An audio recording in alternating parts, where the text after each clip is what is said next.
Blessings, family. Just wanted to drop some words to live by off for you today. Actually, I hadn't planned on posting a video today, but I'm just getting the sense that someone somewhere out there around the world needs to hear this if they haven't read it already. So these words to live by are inspired by 2 Kings chapter 7, verses 3 through 8, as I have declared today to be As They Went Thursday. This is actually part 4. I was having a conversation with one of my sisters, Sister Jackie Sterling, and the conversation totally unrelated to this. So I thought she had asked the question, why sit ye here and die? I didn't know last night that the Holy Spirit was going to bring that same question up to me. So here we go. Verse 3 says, Now there were 4 men with leprosy at the entrance of the city gate, and they said to each other, Why stay here until we die?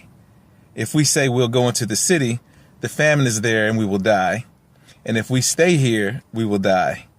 So let's go over to the camp for the Arameans and surrender. If they spare us, we live. If they kill us, then we die. So at dusk, they got up and went to the camp of the Arameans. And when they reached the edge of the camp, this is where it really gets great. When they reached the edge of the camp, no one was there.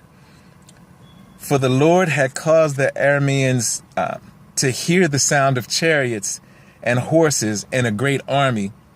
And so that they said to one another, Look, the king of Israel has hired the Hittite and the Egyptian kings to attack us. So they got up and fled in dusk and abandoned their tents and horses and donkeys. They left the camp as it was and ran for their lives. Verse 8. The men who had leprosy reached the edge of the camp, entered one of the tents, and ate and drank. And then they took silver, gold, and clothes, and they went off and they hid them. They returned and entered another tent and took some things from it and hid them also.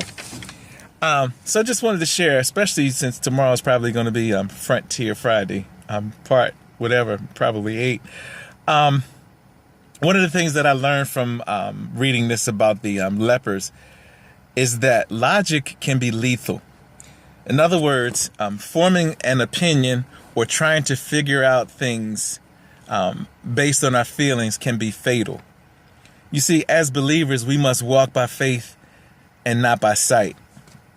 And it's according to Romans 1:17 and also 2 Corinthians 5:7. See, the steps that we take must not be based on what makes good sense to us, but the steps must be based on what God says. Sometimes what God does is based on our bold step of faith. Had the lepers not decided to go to that camp, then God would not have disturbed the camp so that there would be food and riches there for them when they got there. So again, it's As They Went Thursday. So let's walk by faith and look to see what God has left us when we get to our destination. These have been words to live by. May they bless you as well as those that you share them with. Have a blessed day.